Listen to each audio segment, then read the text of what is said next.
Buenos días, hablaremos ahora sobre diarrea crónica y aguda. Empezaremos con las definiciones. La definición clásica de diarrea es el aumento de la frecuencia de las deposiciones con una disminución de la consistencia. Esto es necesario tener en cuenta para poder diferenciarlo del otro término que es hiperdefecación, que es el incremento de la frecuencia de la deposición, pero con una consistencia normal, lo que podemos encontrar en estados de hipertiroidismo, por ejemplo. Bien, esta es la definición clásica, pero si queremos dar una definición objetiva, cuantitativa, es la siguiente. Diarrea es la deposición que tiene un peso mayor de 200 gramos en 24 horas. Y si queremos expresarlo en base al peso corporal, más de 10 gramos por kilo de peso corporal en 24 horas. La diarrea, además, puede ser inflamatoria y no inflamatoria. Inflamatoria, cuando hay moco, sangre, pujo y tenesmo. En este caso, ya plantearemos otro tipo de etiologías. Si la diarrea dura hasta 2 semanas, estamos frente a una diarrea aguda. Si persiste por más de 4 semanas, diarrea crónica. Entre 2 y 4 semanas, prolongada o persistente. Sin embargo, podemos encontrar en bibliografías que consideran la diarrea crónica, son los más radicales, la diarrea mayor de 2 semanas. O si no, también una diarrea mayor de 3 semanas. ¿Qué es lo que recomendamos nosotros? Considerar como diarrea crónica una diarrea mayor de 3 semanas. Entre 2 y 3 semanas, diarrea persistente. Una vez que tenemos identificado el problema, que es diarrea crónica, tenemos que hacer nuestro enfoque diagnóstico. Tenemos que ver si es una diarrea funcional o si es una diarrea orgánica. Y para eso nos vamos a basar en diferentes características. El curso de la diarrea, si es una diarrea continua, que se presenta tanto de día como de noche, el paciente se levanta en la noche, en la madrugada, para ir al baño. Eso está a favor que es una diarrea orgánica. En cambio, si es una diarrea intermitente, que alterna con periodo de calma, incluso con periodo de estreñimiento, y solamente se da en el día, el paciente duerme bien, eso está para funcional. ¿Qué otras características nos harán plantear una diarrea orgánica? La baja de peso significativa. Además, hipoproteinemia. Hipoproteinemia, ¿cómo vamos a evidenciar clínicamente? Es por la presencia de edema, un edema generalizado. ¿Cómo es un edema generalizado? Es un edema bilateral, blando, que deja fácilmente fovea y ascendente. Este edema se debe a hipoalbuminemia. Hay una disminución de la albúmina sérica, lo que lleva a una disminución de la presión oncótica, se altera el equilibrio de Starling a nivel de los capilares y hay salida de líquido hacia el intersticio. Además de hipoproteinemia, se encuentra anemia, palidez de piel y mucosas. Todo esto está a favor de diarrea crónica orgánica. En cambio, en la diarrea funcional, hay baja de peso, pero es una baja de peso leve, no es tan significativa como diarrea orgánica, no hay hipoproteinemia y no hay anemia.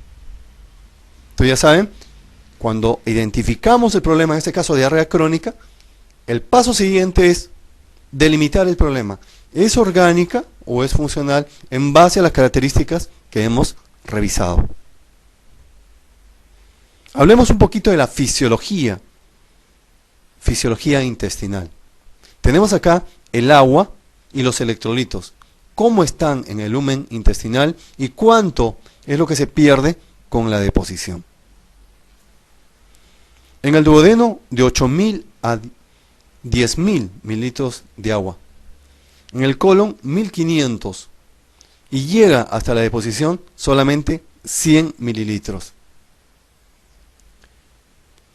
De sodio, 800 milimol o miliequivalentes en el duodeno, 200 en el colon, y se pierde por la deposición 2 miliequivalentes. Cuando hay diarrea, en un litro de diarrea, ¿cuánto se pierde de sodio? Se pierde 60 miliequivalentes. Y si la diarrea fuera secretora por toxinas del Vibrio cólera, se perderán hasta 90 miliequivalentes por cada litro de diarrea. Y así podemos seguir hablando del potasio, del cloro. Potasio se va a perder en la deposición 8 miliequivalentes y de cloro 2 miliequivalentes. El gato osmótico fecal. El gato osmótico fecal lo vamos a utilizar para poder identificar un tipo de mecanismo fisiopatológico que es diarrea osmótica. ¿Qué es el gato osmótico fecal? No es sino una diferencia, es una resta entre la osmolaridad teórica, que es 290, menos la osmolaridad real de las heces. Así tenemos 290 menos 2 veces sodio más potasio, que dan la osmolaridad de las heces, la osmolaridad fecal. ¿Cuánto es lo normal? ¿Cómo es el gato osmótico fecal? Normal, es menos de 100. Y generalmente es por debajo de 50. Si nosotros a un paciente que tiene diarrea crónica le realizamos el gato osmótico y encontramos que tiene más de 100, ¿cuál es el mecanismo fisiopatológico? Es diarrea osmótica. Aquí tenemos los mecanismos fisiopatológicos de toda diarrea crónica. Ya hemos revisado cómo hacer el enfoque diagnóstico para determinar si es diarrea orgánica o funcional. Ahora vamos a ver cuándo proponer determinado mecanismo fisiopatológico. Tenemos que utilizar ciertas características clínicas para poder plantear uno u otro mecanismo fisiopatológico. Menciono primero los 5 de entrada. Diarrea osmótica, secretora, por mala absorción, por incremento de la motilidad e inflamatoria. Son los 5 mecanismos de diarrea crónica. Osmótica. Hay sustancias que van a actuar en el lumen intestinal, que no se absorben en primer lugar, y luego van a generar un efecto osmótico. ¿Qué significa esto? Que jalan agua, que jalan electrolitos hacia el lumen intestinal. Secretora. Aquí se incrementa la secreción de líquido y este determinado tipo es de diarrea acuosa y diarrea voluminosa. Mala absorción. En este caso hay una mala absorción que puede ser de grasas, que puede ser de hidrato de carbono, que puede ser de proteínas. Alteración de la motilidad o incremento del peristaltismo, que puede ser primario o que podría estar asociado a enfermedades sistémicas, como vamos a ver después. E inflamatoria, donde hay ya signos inflamatorios, como han sido mencionados, como moco, sangre en la deposición. Aquí tenemos una guía clínica para poder plantear cada uno de estos mecanismos fisiopatológicos. Diarrea secretora. ¿Cuándo planteo que esta diarrea crónica es secretora? Primero, cuando es voluminosa, cuando se está perdiendo más de 1 litro de líquido, 1 litro de diarrea por día. Debo plantear, y es una diarrea acuosa, debo plantear que es secretora. Diarrea voluminosa, diarrea secretora. Aquí el transporte de los iones y líquidos a través de los enterocitos es anormal. Además, cuando el paciente deja de comer, cuando el paciente hace ayuno, no pasa nada. No se altera, no disminuye esta diarrea. Esta información negativa está a favor que puede tratarse una diarrea secretora. Más aún si es acuosa, más aún si es voluminosa. Diarrea osmótica. En este caso, sí, cuando el paciente hace ayuno, la diarrea remite, la diarrea disminuye. Es un signo cardinal clínico para poder plantear que es diarrea osmótica. Aquí las sustancias, los solutos están actuando a nivel intraluminal con un efecto osmótico. Diarrea por mala absorción, que no está en este cuadrito, pero es menester conversar sobre este tipo, sobre este mecanismo fisiopatológico. ¿Cuándo plantear que es una diarrea por mala absorción? Si el paciente refiere que en la deposición hay restos alimentarios. Si el paciente refiere que las heces flotan en el agua por exceso de grasa.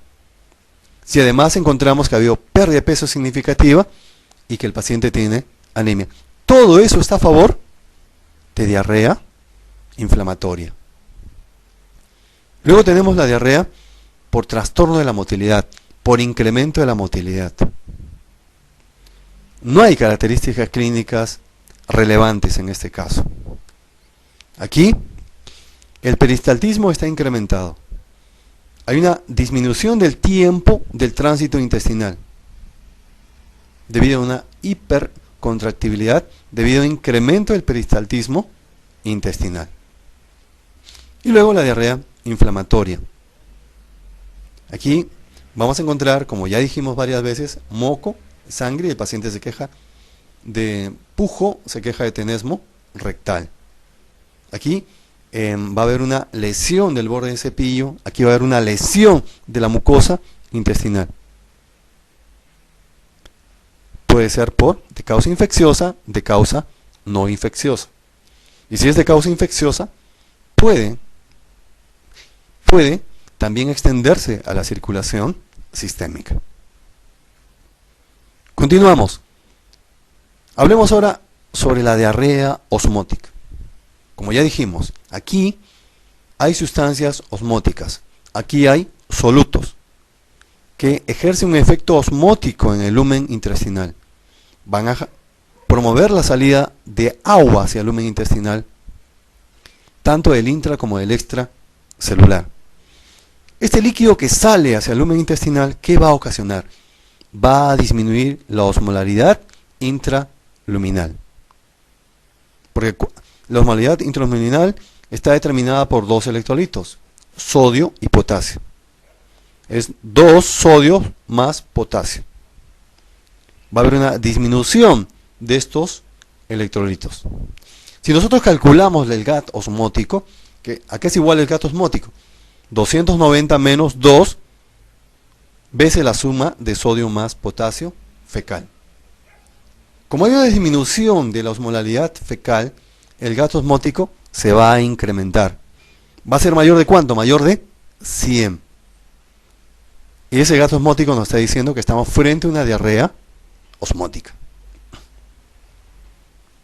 ¿Cuáles son las causas de la diarrea osmótica? Exógenas, endógenas. Aquí estamos buscando cuáles son estos solutos no absorbibles. ¿Cuáles son estos solutos que ejercen efecto osmótico en el lumen intestinal? Laxantes, el abuso de laxantes que contienen magnesio, lactulosa. Antiácidos que contienen hidróxido de magnesio. También está el abuso del famoso magnesol.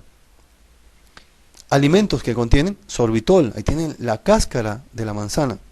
Entonces, comemos una manzana y de pronto tenemos un ablandamiento de las heces, puede haber diarrea. Es por la presencia de sorbitol. O que contienen manitol. Medicamentos. La colchicina, que se utiliza para la gota. La colestiramina. Antibióticos como la neomicina, que se usan, casi no se usan. Endógenos. Ya enfermedades que tienen un componente de mala absorción.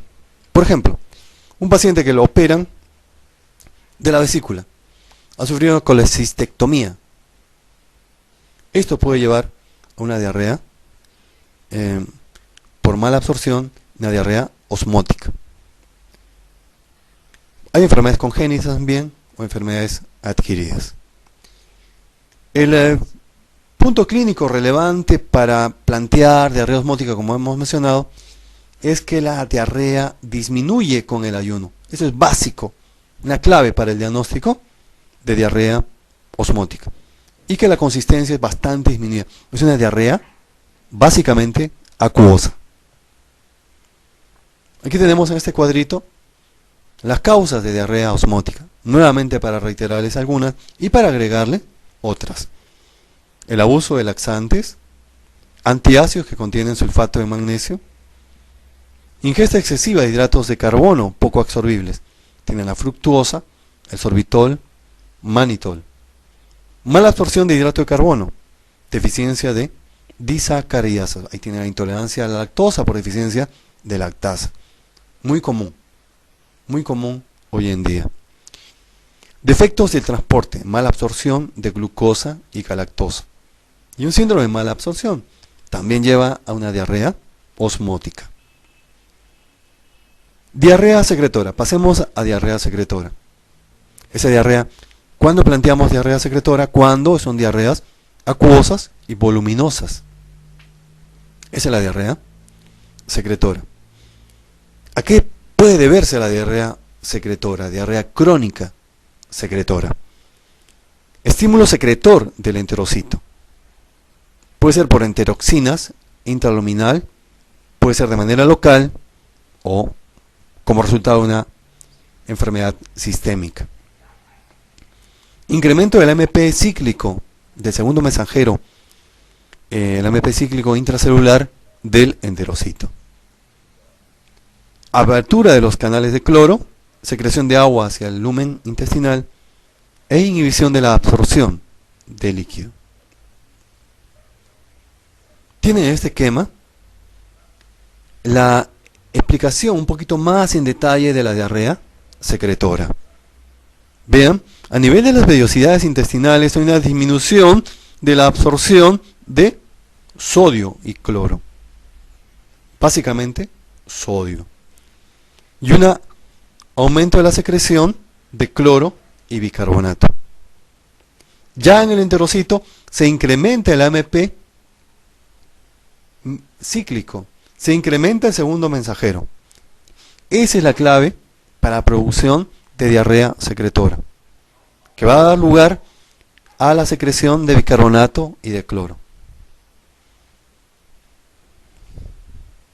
Además, va a haber un estímulo a las células enterocromafines, que son quimiosensibles, que son mecanosensibles, y hay una secreción de sustancias neuroendocrinas a nivel de las células enterocromafines. Producción de hormonas, estímulo del sistema nervioso entérico. ¿Qué pasa a nivel del enterocito?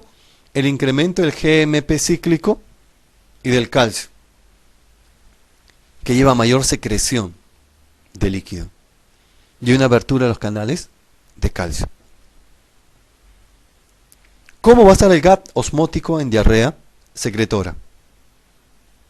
El GAT osmótico va a estar normal. El GAT osmótico no se altera. Hemos visto en antes que aumenta en diarrea osmótica, pero en diarrea secretora el GAT osmótico es normal. ¿Qué pasa cuando el paciente no come, no ingiere alimentos? Cuando el paciente ayuna, no disminuye la diarrea, no remite la diarrea. Esta información negativa está a favor de diarrea secretora, siempre y cuando sean diarreas acuosas y voluminosas. ¿Qué planteamos? ¿Qué etiología planteamos? ¿Qué causas planteamos cuando estamos frente a una diarrea de características secretoras? Planteamos tumores endocrinos. Luego vamos a ver las pistas clínicas para plantear presencia de tumores endócrinos. Tumores que están produciendo hormonas. Tienen el carcinoide, tienen el lipoma, el gastrinoma, entre otras tumores. Además, infecciones. ¿Qué parásitos pueden llevar a un síndrome secretor, una diarrea secretora. Tiene la Giardia, Lamblia, Cryptosporidium, Microsporidium y la enfermedad de Whipple. Además, la colitis colágena, el adenoma velloso, gigante, mala absorción de ácidos grasos, de ácidos biliares, ingesta de laxantes, el abuso de laxantes, las enteropatías por infección por VIH, estadio SIDA y un síndrome de mala absorción. En este caso, pacientes que han sufrido colecistectomía, por ejemplo. Causas de diarrea secretora, además. Cuando se debe al incremento del AMP cíclico que hemos mencionado, que es lo más frecuente, es el mecanismo más frecuente que lleva a diarrea secretora. Enterotoxinas bacterianas, toxinas que producen diarrea secretora. Es en el contexto, sobre todo, de diarrea aguda. Ácidos orgánicos, prostaglandinas, medicamentos. Cuando está mediado por sustancias neuroendocrinas, ¿cuáles son estas sustancias? Serotonina, glucagón, secretina, etc. Y otra causa de adenoma velloso o medicamentos. Causas exógenas. Causas exógenas. Laxantes. Medicamentos. Los colinérgicos. Algunos diuréticos. Tóxicos. Arsénico, alcohol, mariscos. Toxinas ingeridas por Staphylococcus aureus. Son toxinas que se producen extralumen intestinal. En este caso, estas toxinas ingeridas van a llevar a diarrea aguda. Alergia intestinal sin inflamación. Endógenas, enterotoxinas bacterianas, el Vibrio, cólera, E. coli, pero en contexto de diarrea aguda. Laxantes endógenos y tumores productores de hormonas. La mala absorción, un ejemplo de mala absorción es la enfermedad celíaca. Aquí va a haber una intolerancia al gluten. Eso se produce generalmente en la población infantil, sin embargo puede darse casos también en la población adulta. Aquí tenemos una diarrea prolongada por un periodo de 3 a 9 meses y que va a estar asociada a la ingesta de gluten, a el ingreso de gluten a la dieta de la persona, y esto va a estar acompañado de un cuadro de mala absorción, como hemos dicho, pérdida de peso, una baja talla, falta de crecimiento en los niños, distensión abdominal, anorexia y una alteración progresiva del estado nutricional. ¿Cómo se hace el diagnóstico de la enfermedad celíaca? Hay que determinar anticuerpos antigliadina de tipo inmunoglobulina A, antiendomicio de tipo inmunoglobulina A, el anticuerpo antitransglutaminasa de tipo IgG, que tienen alta sensibilidad, que tienen alta especificidad. Pero para poder llegar al diagnóstico definitivo de esta enfermedad celíaca se requiere biopsiar la mucosa intestinal. ¿A qué nivel? A nivel del yeyuno. Se sugiere no retirar el gluten de la dieta del niño, a menos que no se haya demostrado, atrofia severa de la mucosa intestinal, de las vellosidades intestinales en la biopsia yeyunal. Cuando se retira el gluten de la dieta del niño, y hay una respuesta favorable desde el punto de vista clínico y desde el punto de vista serológico, también se está confirmando el diagnóstico. Diarrea inflamatoria. Aquí va a haber signos inflamatorios en la deposición. Puede darse un incremento de la secreción intestinal, un aumento de la motilidad y el daño del epitelio de los enterocitos, con una disminución de las enzimas, de las disacaridasas, de las proteasas, alteración de la permeabilidad que lleva a una exudación de líquido a partir de los vasos sanguíneos, atrofia de las vellosidades intestinales.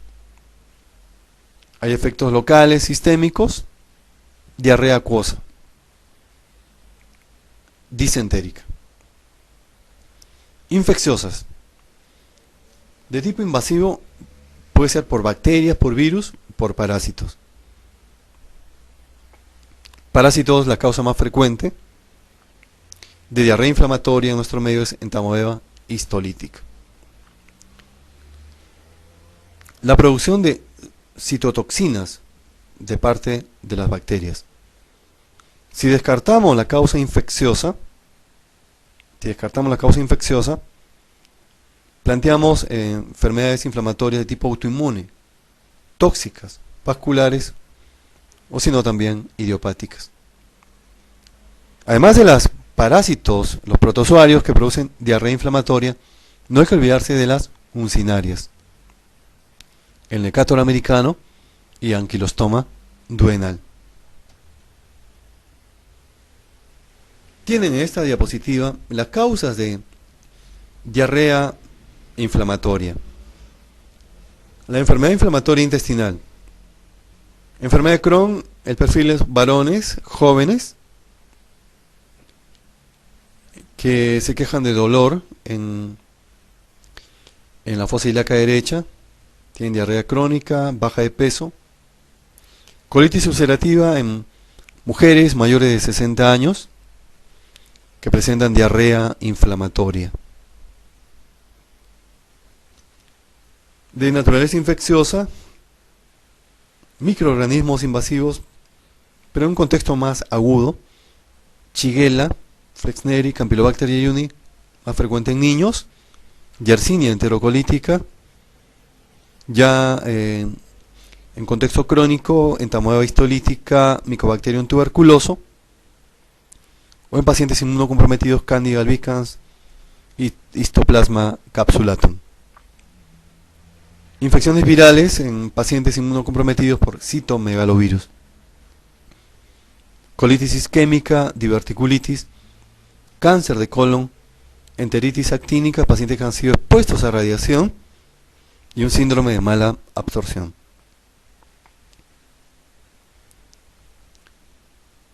Diarrea por incremento por trastorno de motilidad. Puede ser primario, es el síndrome de intestino irritable, o también asociado a enfermedades sistémicas, como cuáles: hipertiroidismo, diabetes mellitus. Hipermotilidad, hipertiroidismo, diabetes mellitus, posvagotomía o poscolecistectomía. Síndrome carcinoide, la enfermedad de Addison, mala absorción de sales de ácidos biliares. Por hipomotilidad, esclerosis sistémica progresiva, pseudoobstrucción intestinal, amiloidosis.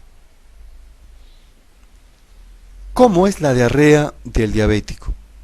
Es una diarrea crónica, recurrente, acuosa, de predominio nocturno, que no se acompaña de dolor abdominal y que puede asociarse, como estamos viendo en la primera figura, a incontinencia fecal, a disfunción del esfínter anal por neuropatía autonómica. También puede llevar a esteatorrea.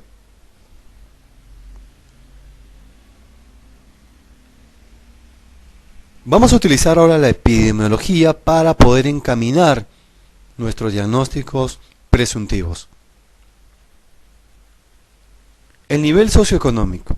Si es un nivel socioeconómico bajo, vamos a plantear en primer término, como debe ser, la etiología parasitaria. Giardia lamblia, entamoeba histolítica, helmintiosis.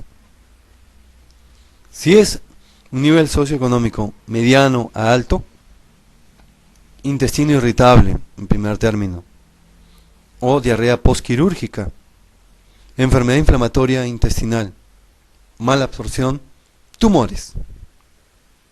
De acuerdo al grupo etario, en el adulto mayor, debo sospechar colitis microscópica, tumores, neoplasias malignas. ¿Se acuerdan la triada? La triada, diarrea crónica, dolor abdominal y baja de peso. Si es un adulto mayor, yo debo plantear en primer término ¿qué?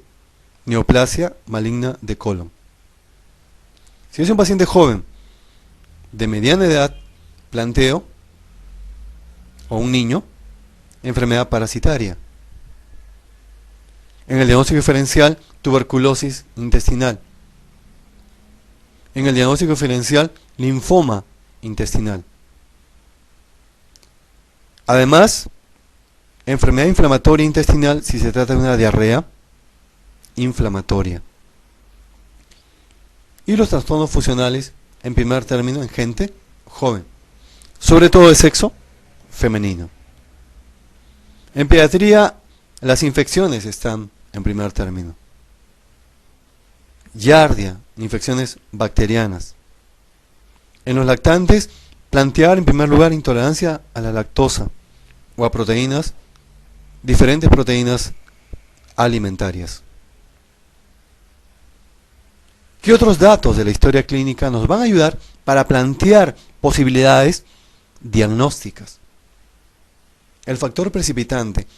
Si la diarrea empezó o se produce cada vez que se toma leche, estamos frente a una intolerancia a la lactosa que es tan común hoy en día. O cuando empezó a consumir alimentos light que tienen sorbitol. O si está asociada a demasiado estrés. El estrés que es la plaga actualmente de la humanidad. Plantear un síndrome intestino irritable, mal llamado colon irritable. Y también medicamentos como antibióticos que tienen como efecto secundario diarrea. Ahí tienen los beta-lactámicos. El antecedente de promiscuidad, homosexualidad, puede orientarnos a infección parasitaria por protozoarios, plantear amebiasis, plantear giardiasis. En pacientes inmunocomprometidos, los oportunistas, Cryptosporidium, Isospora belli, Clamidia trachomatis, citomegalovirus del grupo de los virus. El antecedente quirúrgico. En todo paciente, cuando estamos haciendo nuestro enfoque diagnóstico de diarrea crónica, debe estar ahí, en la lista de problemas, en la lista de antecedentes de importancia que nos van a ayudar para dirigir la puntería hacia el diagnóstico, el antecedente quirúrgico. Le extirparon parte del páncreas, le extirparon parte del intestino, síndrome de mala absorción, le extirparon la vesícula, diarrea osmótica por mala absorción de sales biliares. Antecedente de radioterapia. Aquí tiene la colitis actínica. Tiene la repercusión a nivel del ilion terminal, del ciego, del recto, sigmoides.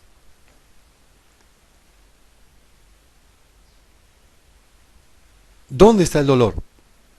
El dolor está en fosilaca derecha, plantear un linfoma intestinal, plantear enfermedad de Crohn, plantear TBC intestinal. El dolor está en hipogastrio y fosilaca izquierda, cuidado, diverticulosis.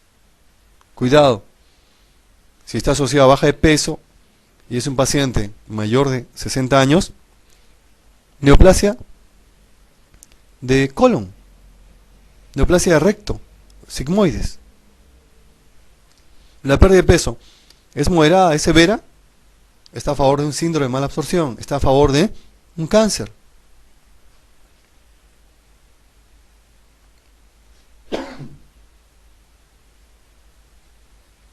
Síntomas que acompañan al cuadro diarreico. Además del dolor, pérdida de peso, fiebre y anemia. Hemos visto la triada: diarrea, dolor abdominal y pérdida de peso. Y en función de la edad planteamos posibilidades. ¿Qué puede estar a favor de la enfermedad inflamatoria intestinal? Artralgias, dolor ocular, eritema nodoso. O sea, eritema nodoso, nódulos eritematosos que aparecen en los miembros inferiores. Distensión abdominal, flatulencia, borrismo está a favor de una mala absorción por hidratos o de hidratos de carbono. Infecciones respiratorias a repetición. Cuidado, puede haber una inmunodeficiencia. Cuidado, puede ser una fibrosis quística del páncreas.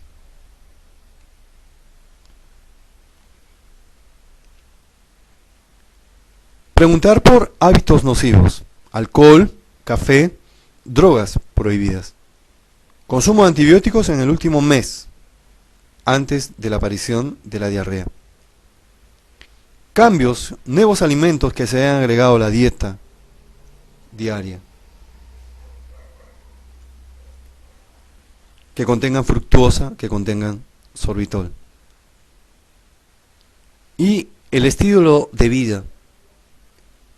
Si la persona está sometida a un estrés constante, estará a favor de problemas funcionales, estará a favor de síndrome de intestino irritable. La patología, la comorbilidad también nos puede ayudar a encaminar nuestro diagnóstico respecto a la causa de la diarrea crónica. Tiene una hepatopatía, está a favor de una enfermedad inflamatoria intestinal. Úlcera péptica, síndrome de Zollinger-Ellison. Enfermedad pulmonar crónica, fibrosis quística del páncreas. Hipertiroidismo, trastorno de motilidad. Diabetes mellitus, neuropatía autonómica, trastorno de motilidad. Y puede llevar a un SOBIA, sobrecrecimiento bacteriano del intestino delgado alto, que también es causa de diarrea crónica. Esclerosis sistémica progresiva, puede llevar un SOBIA y también una pseudoobstrucción intestinal. Vasculitis, panarteritis nodosa, que puede estar repercutiendo a nivel intestinal. Inmunodeficiencia, enteropatía perdedora de proteínas por asociada a infección por VIH. Asma bronquial, gastroenteritis eosinofílica. Vemos cómo cada comorbilidad nos puede estar ayudándonos a plantear determinadas enfermedades. Veamos ahora los signos clínicos. Cómo los signos clínicos pueden encaminar el diagnóstico etiológico. Encuentro anemia, palidez. Eritema, está a favor de glucagonoma, una mastocitosis. La hiperpigmentación, no solamente para enfermedad de Addison, para la enfermedad de Whipple, sino también para el espurue celíaco. Hiperkeratosis, hay una deficiencia de la vitamina A. Dermatitis herpetiforme, el paciente presenta lesiones vesiculares agrupadas, que están en el diagnóstico diferencial de ¿qué? De pénfigo, de penfigoide. Esta dermatitis herpetiforme puede estar asociada a enfermedad celíaca. El flashing, el paciente se pone rojo de pronto, episódicamente se pone rojo y empieza a presentar sibilancias, sibilantes. Esto está a favor de un tumor neuroendocrino, está a favor de un síndrome carcinoide, feocromocitoma o de un bipoma. Encontrar eritema nodoso, pioderma gangrenoso. ¿Qué es pioderma gangrenoso? Este tipo de lesiones que están en el diagnóstico diferencial de una celulitis empieza con pápulas que rápidamente se ulceran y rápidamente estas úlceras se tornan profundas, llegan a músculo, tendón, pueden llegar al hueso. Este pioderma gangrenoso está asociado a enfermedades como enfermedad inflamatoria intestinal. Glositis. El paciente puede tener un determinado tipo de anemia, anemia megaloblástica por deficiencia de B12, por deficiencia de ácido fólico. Y esto puede llevar a diarrea, por un enlentecimiento en el recambio de las células de la mucosa intestinal. Acantosis nígrica. Qué importante es encontrar acantosis nígrica en un paciente que tiene diarrea crónica. Lesiones elevadas hipercrómicas. ¿Por qué? Por eso lo han aprendido cuando han hecho endocrino, que acantosis nígrica está asociado a resistencia a la insulina, que vamos a encontrar en pacientes diabéticos tipo 2. Pero también, cuando hay un paciente con diarrea crónica y que tiene acantosis nígrica, es un punto a favor para neoplasias malignas de colon. Hay que buscarlas, hay que descartarlas. Si encuentro adenomegalia, linfoma, infección por VIH-Sida, enfermedad de Whipple. Y si encuentro un paciente con bocio y que además está hiperactivo, además ha perdido peso y además mantiene el incremento del apetito, habrá que plantear enfermedad tiroidea, hipertiroidismo.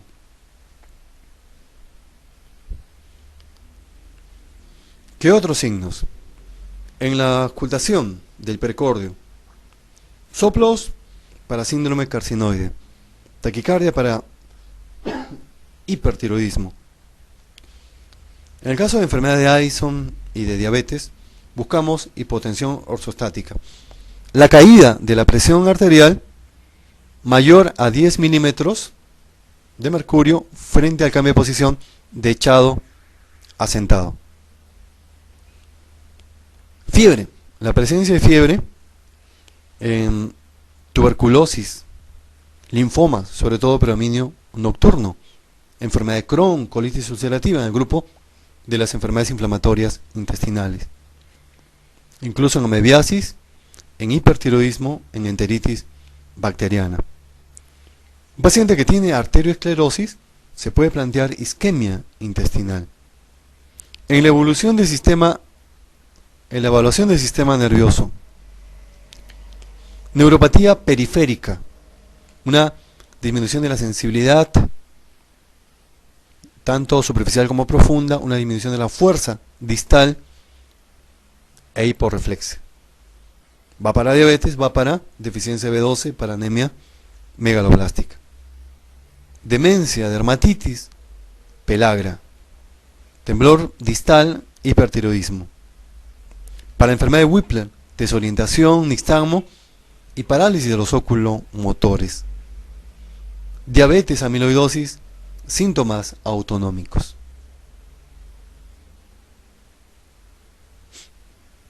Artritis, enfermedad inflamatoria intestinal, Whipple, entre otras.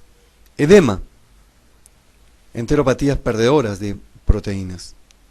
Acropaquia es el incremento de la distal de los dedos, adquieren la forma de palillo de tambor por un incremento de partes blandas. Esto puede verse en hepatitis crónica, como hemocromatosis, y puede verse en enfermedad inflamatoria intestinal. Ascitis, en el contexto de edema generalizado por hipoalbuminemia, por enteropatías perdedoras de proteínas. Masa dolorosa en fosa ilíaca derecha, enfermedad de Crohn, tuberculosis intestinal, linfoma intestinal. Fístula anal, úlcera o fisura anal, enfermedad de Crohn. En el tracto rectal hay que evaluar el tono del esfínter anal. Si hay una hipotonía, hay que plantear incontinencia anal. O también para descartar impactación fecal.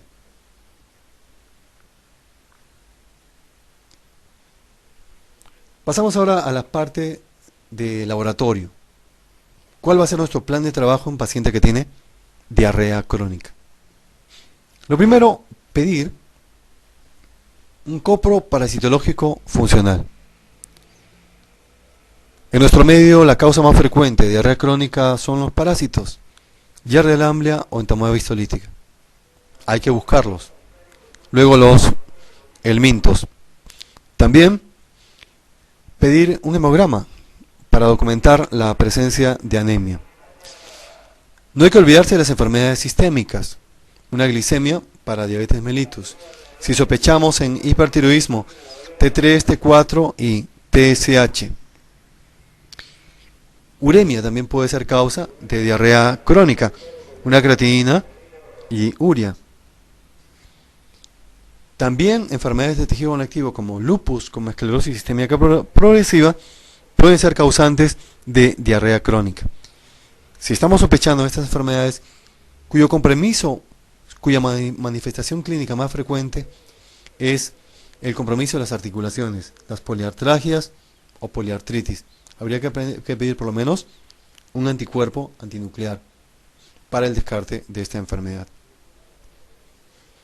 Si planteamos la posibilidad de una neoplasia maligna, hay que pedir pruebas para detectar sangre oculta en heces. ¿Cuáles son estas pruebas? Cuando hay sangrado a nivel intestinal, podríamos encontrar la hemoglobina completa, pero la hemoglobina puede degradarse en hem y globina, y el hem en hierro y porfirina. Entonces, una prueba para detectar sangre oculta en heces que puede detectar hemoglobina completa, el hem, el hierro y la porfirina. En términos prácticos, ¿qué es lo que se busca? O el hem o la hemoglobina completa. Y cuando el sangrado es bajo, cuando el sangrado oculto es bajo, está recomendado pedir anticuerpos contra la hemoglobina. Porque como es bajo el sangrado, hay menos posibilidades para que esta hemoglobina se degrade para poder encontrar el hem. Si queremos documentar una diarrea inflamatoria, hay que pedir leucocitos en heces. Hay que hacer una prueba de reacción inflamatoria. ¿Se debe pedir o no coprocultivos en diarrea crónica? Aparentemente no, porque si pensamos en bacterias, nos imaginamos solamente diarrea aguda. Sin embargo, también está en el plan de trabajo de diarrea crónica pedir coprocultivo. ¿Por qué? Porque tenemos el SOVIA como causa de diarrea crónica. Sobrecrecimiento bacteriano del intestino delgado alto. Y ahí están las enterobacterias que contaminan el intestino. El ileum, por ejemplo, y van a producir diarrea crónica. Aquí un cuadrito resumen. Diarrea crónica, nuestro plan de trabajo inicial, coproparasitológico funcional, para determinar la presencia de parásitos, que es la causa más frecuente, y para determinar el mecanismo fisiopatológico. Esto incluye también el GAT osmótico. No hay que olvidarse del hemograma para ver si hay anemia, el tipo de anemia, la urea, creatinina, glicemia, T3, T4, TSH, si sospechamos en hipertiroidismo, ácido fólico B12 si planteamos una anemia megaloblástica, serología para sprue tropical. Y sospechamos en una enfermedad que lleva inmunodeficiencia como infección por VIH, pedir ELISA para VIH. Si todos estos exámenes son negativos y la persona tiene menos de 45 años, ¿cuál es la conclusión? Que estamos frente a un síndrome de intestino irritable. ¿Qué hay que hacer? Acá hay terapia de reforzamiento psicológico, y se puede usar eventualmente loperamida y antiespasmódicos, y también el bromuro de otilonio, por ejemplo, que está dentro de los fármacos que se utilizan para síndrome de intestino irritable. En cambio, si estos exámenes, si este plan de trabajo sugiere diarrea orgánica, el plan de trabajo debe continuar. Debe continuar. Si hay signos sugerentes de colitis y leitis, ¿cuál es el siguiente paso? Estudio endoscópico. colonoscopía o ileoscopía, que nos va a permitir documentar una enfermedad inflamatoria, que nos va a permitir documentar amebiosis, tuberculosis intestinal, cáncer de colon.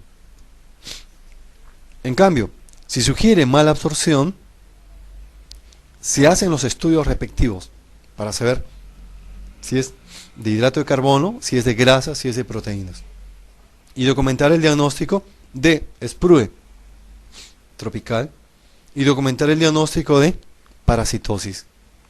La Giardia lamblia es el parásito que produce con más frecuencia síndrome de mala absorción. Luego tenemos el Diphyllobotrium.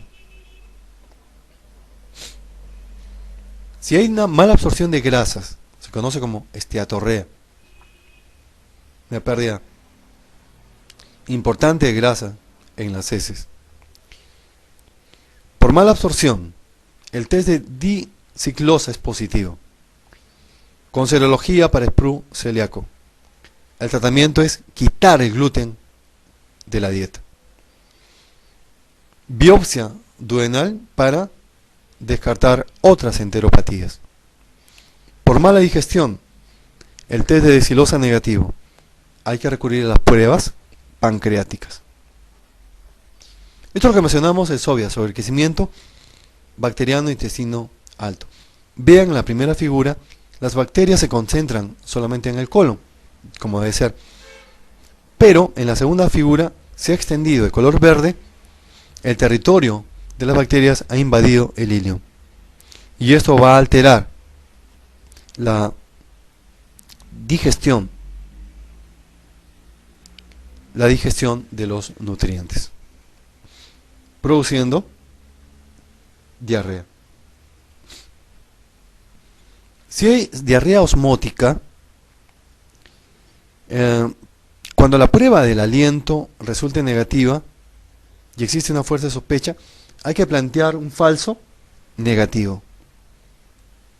Y hay que realizar el test del aliento con lactosa o lactulosa. También ayuda a cuantificar el magnesio en las heces. Si encontramos un nivel mayor de 90 milicalentes por litro, habría que ampliar nuestra anamnesis buscando consumo exagerado de suplementos minerales, por ejemplo, el famoso magnesol. Para diarrea secretora, además del estudio de los parásitos, investigar la ingesta de laxantes no osmóticos.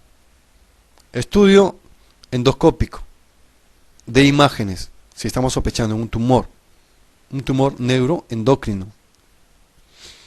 Determinación selectiva de péptidos plasmáticos, ¿cuáles? Gastrina, serotonina, calcitonina, etc.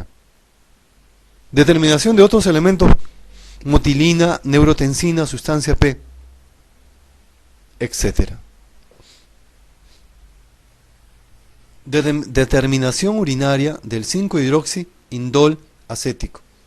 Esto es básico para el diagnóstico de tumor carcinoide. Si estamos sospechando en feocromocitoma, pediremos el dosaje ácido vanil mandélico y de las metanefrinas. Histamina para una mastocitosis.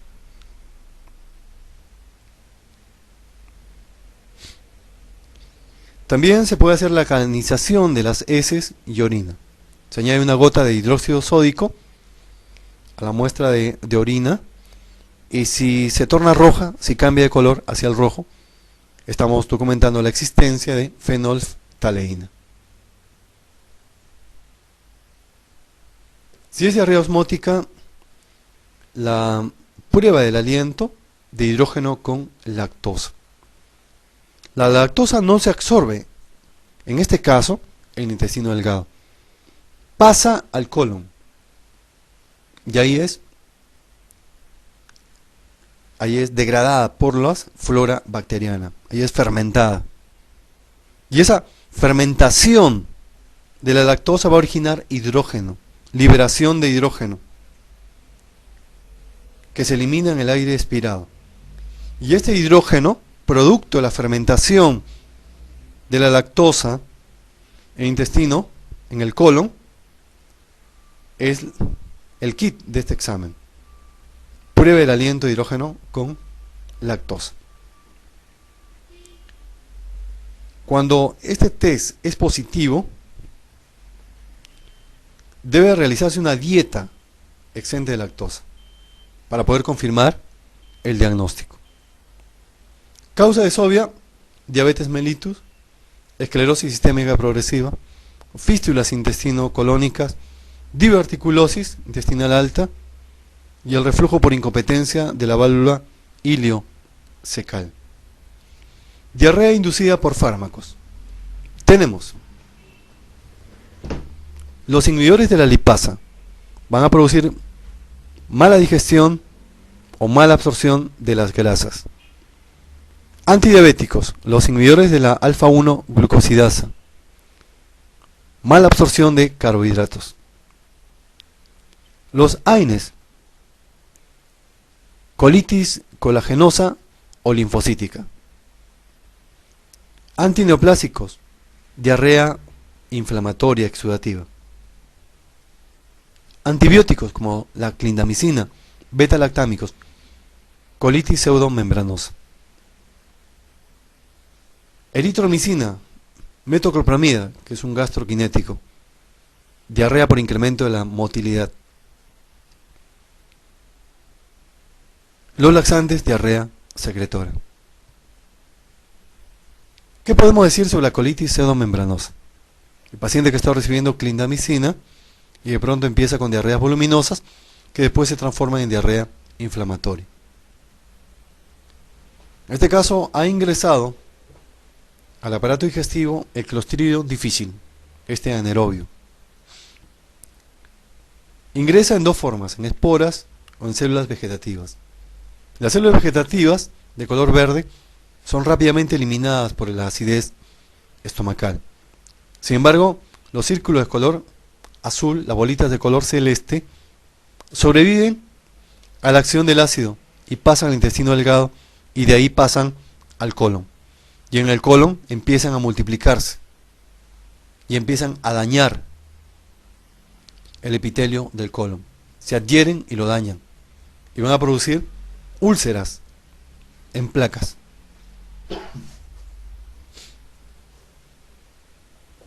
Y muchas veces el cuadro puede ser dramático. Vamos con esta pregunta sobre etiología de diarrea crónica. Es un paciente joven que tiene diarrea diurna. ¿Eso qué nos está diciendo? Que es una diarrea probablemente funcional. Y tiene dolor hipogástrico que calma con la defecación. No hay características de diarrea inflamatoria. Sin moco, sin sangre, no hay fiebre. ¿Cuál es el diagnóstico? Bien, por las características que nos están dando y por la edad del paciente, esto es una diarrea crónica funcional y de tipo primario, probablemente un síndrome de intestino irritable. No hay características inflamatorias para plantear enfermedad inflamatoria de intestino, que podría ser Crohn, por la edad del paciente. Neoplasia del colon no está en el grupo etario y tampoco hay baja de peso. Giardiasis, no hay criterio epidemiológico y habría otros signos de tipo clínico epidemiológico. Salmonelosis es una diarrea aguda y que va precedida por la ingesta de alimentos contaminados. Otra pregunta sobre etiología de diarrea crónica. En este caso ya es un varón casi adulto mayor y que va a presentar la característica, la triada que les mencioné: diarrea, dolor abdominal y pérdida de peso. ¿Qué dijimos cuando un paciente tiene esa triada? Diarrea, dolor abdominal y pérdida de peso. Si es joven, de mediana edad, en primer término plantear parasitosis, o incluso si es un niño. En el diagnóstico diferencial estará TBC intestinal, estará linfoma intestinal. En cambio, si es un adulto mayor, y que tiene esta triada y que además hay anemia, hay que plantear un cáncer de colon. El cáncer de colon del lado izquierdo, que es lo que cursan con trastorno del ritmo evacuatorio. Se le hace la prueba de detección de sangre oculta en heces, el TBNO, que utiliza el colorante piramidón y que detecta el EM, es positivo, lo cual está a favor de cáncer de colon. ¿Cuál es el siguiente paso? Me dicen. ¿Cuál es el procedimiento? Me preguntan. Y en este caso, ni hablar. No hay duda. El paciente tiene que realizarse una colonoscopía. Ese es el procedimiento. La ecografía, mejor aún la tomografía, nos va a servir en el caso que se haga el diagnóstico de sea de colon, de realizar el estadiaje para proponer el tratamiento.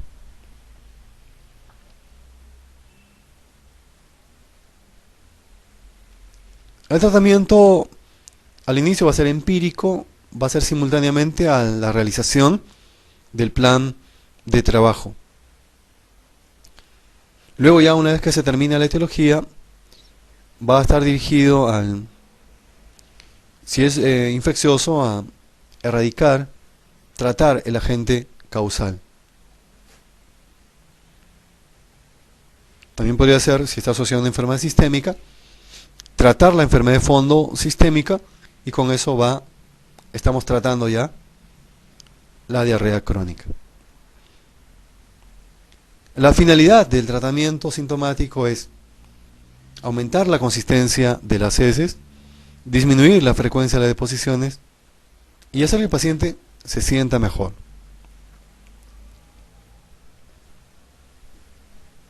¿Qué opciones terapéuticas tenemos?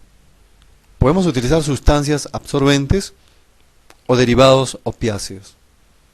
Sustancias absorbentes que tienen por finalidad aumentar la consistencia de las heces. El salvado de trigo, el mucílago de plántago, etc. Derivados opiáceos que retrasan el vaciamiento gástrico, inhiben la secreción gástrica, biliar y pancreática, estimulan la absorción intestinal de agua y electrolitos y van a disminuir el peristaltismo intestinal. Y están indicados principalmente en caso de diarrea secretora. Tenemos la loperamida, la codeína incluso. Está contraindicado el uso de estos medicamentos en enfermedad inflamatoria intestinal y en diarrea de tipo infeccioso.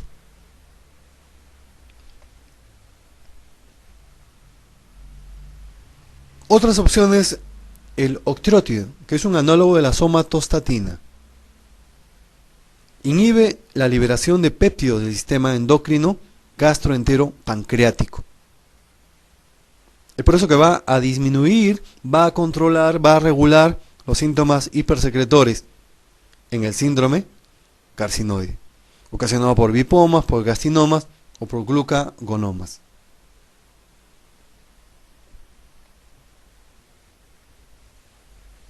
La colestiramina es un quelante de los ácidos biliares. Va a inhibir, va a impedir la acción irritante de los ácidos biliares a nivel de la mucosa del colon. Está indicada en qué casos: en síndrome post-vagotomía, post-colecistectomía o en resección ilíaco terminal. Clonidina también es una alternativa, pero es un poquito menos segura porque puede llevar a la hipotensión a los pacientes. Encefalinas. Las encefalinas van a través de los receptores beta, van a inhibir la acción de la enilciclasa y van a bloquear la secreción de agua y cloro. Las encefalinas van a ser degradadas por una enzima que se llama encefalinasa. Un medicamento debe entonces inhibir esta enzima para que se mantenga la acción de la encefalina. ¿Y cuál es este medicamento? Es el racecodotril. ¿Qué hace? Inhibe la acción de la encefalinasa para mantener la acción de las encefalinas, que bloquean la secreción de agua y de cloro. Pasemos ahora a diarrea aguda. Lo vamos a hacer rápidamente. En este caso es una diarrea que dura hasta 2 semanas. Cuando estoy delimitando el problema de diarrea aguda, lo primero que debo preguntarme es si es infecciosa o si es no infecciosa. Cuando planteo que la diarrea aguda es infecciosa. Si es inflamatoria, ni vuelta a quedar. Se conoce como disentería. Pero si es no inflamatoria, si es que cursa con dolor abdominal, si es que es muy frecuente, muy seguida, más de 4 o 5 cámaras por día, debo plantear que esta diarrea es infecciosa. Porque no es lo mismo que me coma acá 2 racimos de uva y tenga diarrea. Esa es una diarrea no infecciosa, que no debe cursar con dolor abdominal y que debe ser simplemente episódica.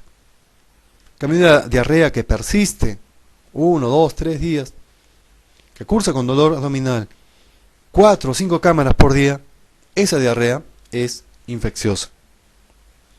Si consideramos esa línea, si seguimos esa línea de diarrea aguda infecciosa, tenemos 2 posibilidades: que sea no inflamatoria o que sea inflamatoria. Inflamatoria, hay sangre, hay moco, fiebre. No inflamatoria, sin moco, sin sangre, es acuosa y no presenta fiebre. La diarrea infecciosa, aguda, no inflamatoria, generalmente se autolimita en 3-4 días y no requiere el uso de antibióticos. Hay que tratamiento higiénico y dietético y rehidratar al paciente. Y la mejor forma de rehidratar a un paciente es con suero de rehidratación oral. En cambio, si es una diarrea aguda, infecciosa, inflamatoria, hay que recurrir a la terapia antibiótica. Cuando hacemos el diagnóstico de diarrea aguda, hay que precisar el grado de deshidratación. Será leve hasta el 5%, menos del 5% de la pérdida de peso.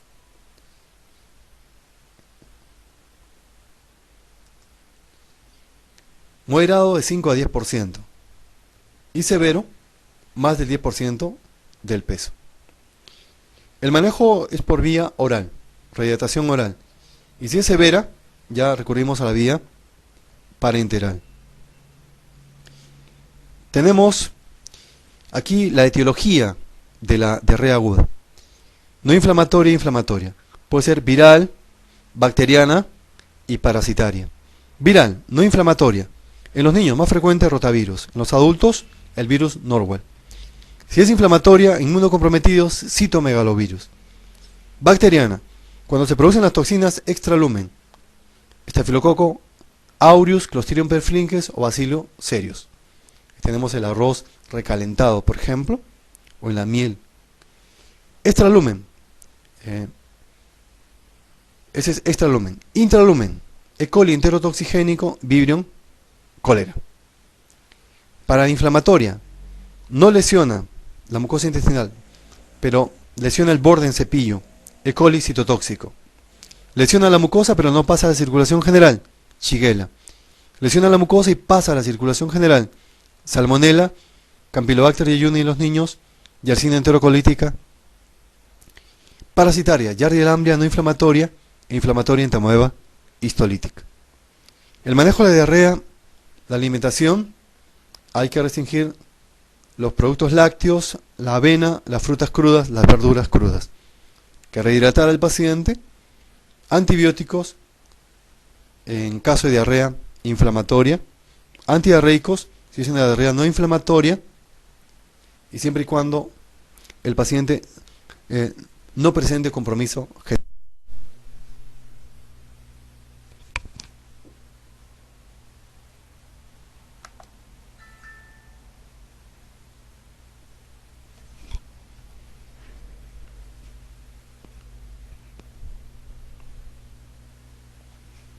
Continuamos. Aquí tienen las soluciones rehidratantes orales. A veces les pregunto a los alumnos, cuando ustedes toman Gatorade, después de hacer ejercicio, después de ir al gimnasio, ¿cuántos milicovalentes de sodio están ingiriendo? Y realmente no hay respuesta, porque no nos ponemos a preguntar cuánto estamos tomando de sodio cuando tomamos Gatorade, cuando tomamos Sporade. Son 23 milicovalentes. En los sobrecitos de sales de rehidratación oral de la OMS, 90 milicovalentes, que ha sido cuestionado largamente por tener un exceso de sodio. Productos como Frutiflex, estos productos que se pueden comprar en la farmacia, o Electroral, traen 50 milicovalentes. ¿Cuánto se pierde de sodio? Un litro de diarrea se pierde 60 miliequivalentes. Luego tienen ahí el famoso caldo de pollo, tiene alta concentración de sodio, 250 miliequivalentes. Lo mismo el potasio, cloro y la glucosa. Los antibióticos están indicados cuando es una diarrea inflamatoria y documentada con una reacción inflamatoria positiva. Los de elección son para diarrea por Shigella, por salmonella, las fluoroquinolonas, ciprofloxacino durante 3 a 5 días. Y en el caso de los niños, para Campylobacter jejuni está la claritromicina. Para colitis pseudomembranosa, metronidazol o vancomicina, se recomienda actualmente metronidazol. Para Sofia hay varias alternativas, pero preferencia amoxicilina, ácido clavulánico o metronidazol. Los antidiarreicos que disminuyen la motilidad, la loperamida, absorbentes como el caolín, la pectina, y antisecretores como el racecadotrilo. Y la somastostatina en la diarrea secretora. Antidiarreico sí o sí. Aquí ven la foto, a veces la diarrea es tan frecuente que prefieren la persona realizar sus actividades ya en el baño mismo, como están viendo en la fotografía. Pero más fácil es, en estos casos, usar antidiarreicos siempre y cuando no haya compromiso sistémico y el paciente tiene diarrea infecciosa, sí, pero simple y que puede realizar sus actividades cotidianas y necesita de un antidiarreico. La trimebutina es un agonista de receptores opioides. La fedotocina, agonista de los receptores kappa. Loperamida, agonista de los receptores mu. Loperamida, 2 miligramos después de cada deposición, máximo 16 miligramos. Bismuto, 30 centímetros cúbicos después de cada deposición suelta, máximo 8 dosis. Bueno, así hemos terminado esta charla de diarrea crónica y diarrea aguda.